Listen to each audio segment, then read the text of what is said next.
അസ്സലാമു അലൈക്കും. വാറ്റ് സീരീസിലെ നാലാമത്തെയും അവസാനത്തെയും വീഡിയോ.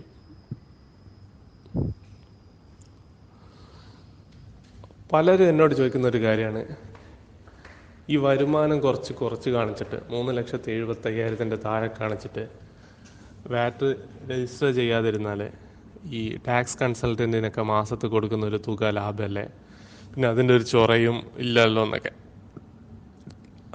പക്ഷേ ഞാൻ അവരോട് പറയാറ് അതൊരു വിഡ്ഢിത്ത തീരുമാനമെന്നാണ്. കാരണം ഒന്നാമത്തെ കാര്യം, നിങ്ങൾ വാറ്റ് രജിസ്റ്റർ ചെയ്താലും ഇല്ലെങ്കിലും ജനുവരി 1, 2018 മുതൽ നിങ്ങളുടെ മുഴുവൻ വരവ് ചെലവുകളുടെ കണക്കുകൾ സൂക്ഷിക്കേണ്ടതാണ്. അപ്പം അതിനെന്തായാലും ഒരു ടാക്സ് കൺസൾട്ടൻറ്റിൻ്റെ സഹായം വേണ്ടി വരും. അവരത് ഗവൺമെൻറ്റിൽ സബ്മിറ്റ് ചെയ്യുന്നില്ല എന്നുള്ളൊരു വ്യത്യാസം മാത്രമേ ഉള്ളൂ. അപ്പം അതിൽ നിന്നുള്ളൊരു സാമ്പത്തിക ലാഭത്തിന് ചാൻസ് കുറവാണ്. പിന്നെ ഇത് കൊണ്ടുണ്ടാകുന്ന 2 നഷ്ടങ്ങൾ ഞാൻ പറഞ്ഞുതരാം. ഒന്ന്, ഞാൻ മുമ്പത്തെ വീഡിയോ പറഞ്ഞിട്ടുണ്ടായിരുന്നു, നിങ്ങൾ വിൽക്കുന്ന സാധനത്തിനൊന്നും നിങ്ങൾക്ക് വാറ്റ് ചാർജ് ചെയ്യാൻ പറ്റില്ല.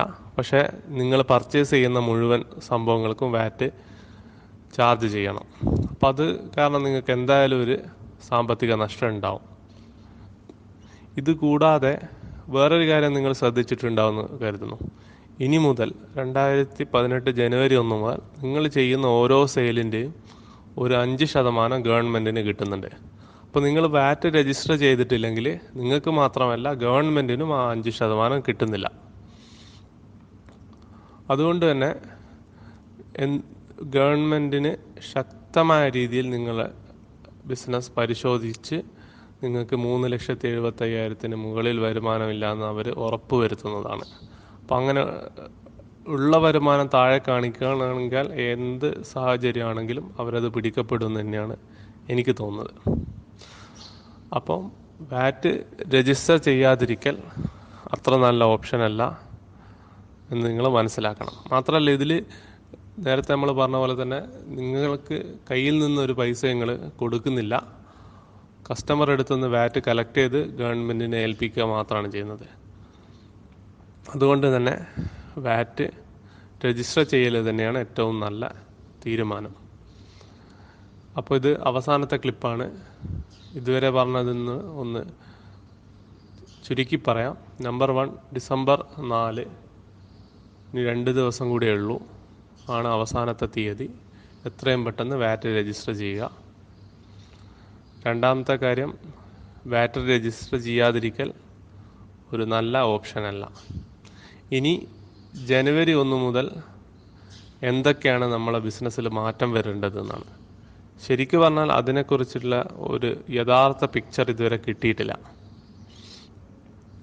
ഒരു എക്സിക്യൂട്ടീവ് ലെജിസ്ലേഷൻ കൂടി വരാനുണ്ട്.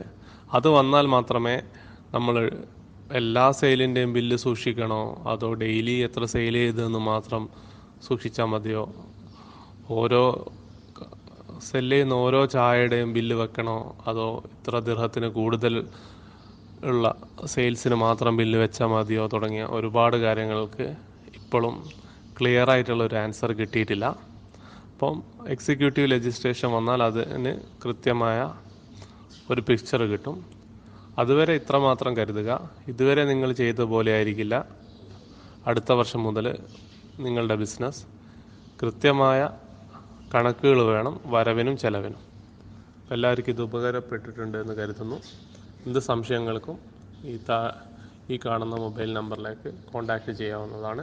അസ്സലാമു അലൈക്കും.